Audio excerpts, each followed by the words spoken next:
Lenovo's Legion. They just put out as everything. So I guess if they did, if they were looking at that being a late mover, you just need to have an understanding of how far you want to go with it. Like the screen size, cooling, venting, double, triple, quadruple ports in intake, outtake, where the air goes in, designing it so the motherboard doesn't warp and your SD card stops working. You see, you have to design the motherboard to dissipate that heat. Is it going to be dual chipped or is it going to be a single SoC? From AMD is going to be the Z1, Z2, Z3 Extreme. And what price point are you looking at? But how are you going to get? Are you going to go like Lenovo and have detachable hand bumpers? You see, if PlayStation goes in on a handheld,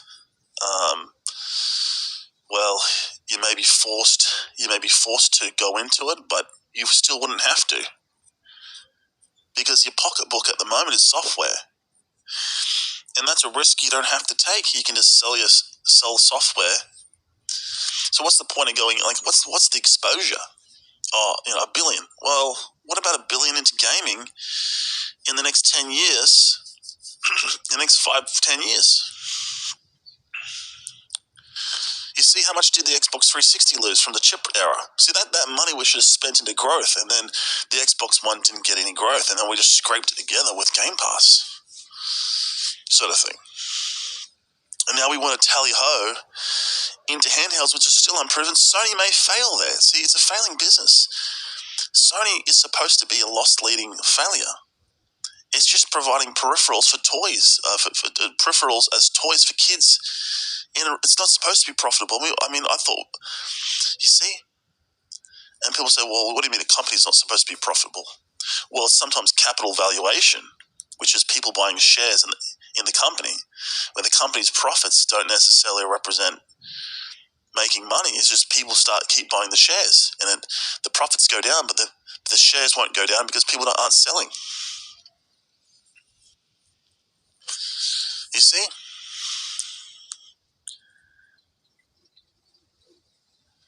However, Microsoft is a legitimate company. It's not an overseas hamstrung company. It's a Western American company that's legitimate business, that is based on legitimate sales. It has to make sales. It has to earn an income. It can't just be an Asian conglomerate which is just there to destroy the American market and suck up. Imagine the world without Xbox in America. Imagine how bad that would be. The PS5 doesn't even have a browser. You know what I'm saying? Like, this is the hack and slash games that suck that everyone hates. It's driving people crazy. The poor ponies were begging for some bread, and we gave them Grounded, and we gave them Sea of Thieves, and we gave them Hi-Fi Rush, and we gave them Pentiment. They're just hungry for games, and they're so hungry for a co-op multiplayer. And the big USA uncle, a big bad mother tough guy, said, don't you worry, we got you. Now, don't you want to repeat that? So it's either we put $1 billion into handhelds, or we put $1 billion into 4 more titles, $250 million each. Next 10 years, let's go, let's do it. We let Sony get involved with AMD, say it's cool, and we'll supply you the games. Right? Make it the same screen size as Lenovo Legion. Even have detachable hand controllers, because you can replace them really easily. And say, we'll make the games, we'll make the software. Sony goes handheld, Xbox goes monolith console. That also gets involved in AI prototyping at the moment. So I reckon that'd be a good deal. Because we want to keep Sony alive. We want to keep the Asian conglomerates alive. Asus, handheld. Asus, ROG Ally. We want to keep that alive. We want to keep that going. They're going to be playing Game Pass just fine. Then we want Sony to get involved with handhelds, and we supply the software because that's what we're good at. That's what we're we're in an imaginative sense speaking on behalf of in this mind game, this mental gymnastics of imagining what Xbox Toy Factory does next.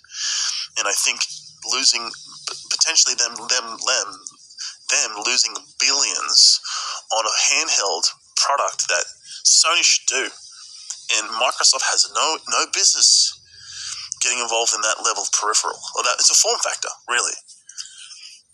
It does business laptops, it does business tablets. That's it.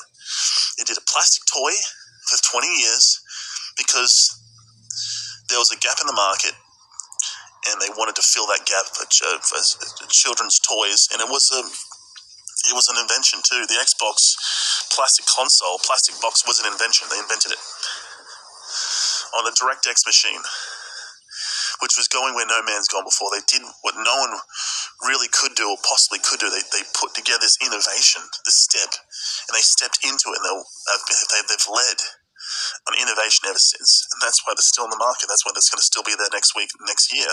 So I say they keep the monolith, Series X, Series S. You put an LCD screen that can clip onto the back of a Series S that you can turn around, and you can display a wallpaper, or you can display all your screenshots or all the clips of your best kills in Call of Duty. You put on a $50 screen that you can get off the Xbox website. So you keep selling the Series S's in the boxes, then you sell a peripheral screen, or you can pack the screen with it. The thing is, you can work that out. That's the worst case scenario. You add a screen to it to increase the portability. Or a third party can do that.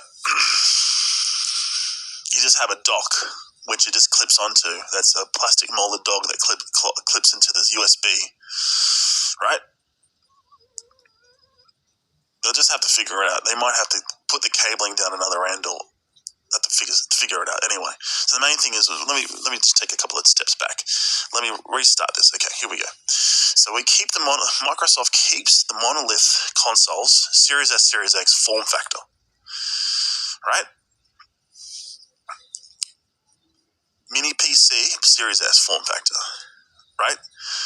Medium PC, Series X form factor. They keep them. They keep both monoliths, and that's it.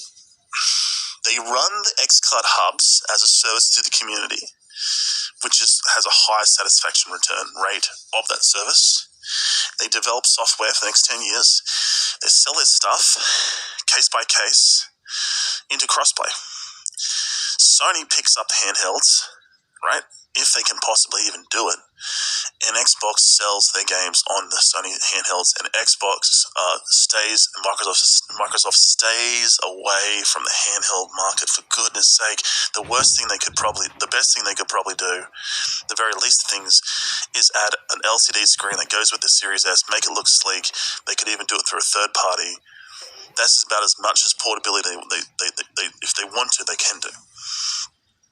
But stay away from handhelds. It's still experimental. Sony's going to be a loss leader, right, for some time, for decades, and I just don't think they're going to make money out of it. It's a different form factor. It's a different wave, and good luck to them.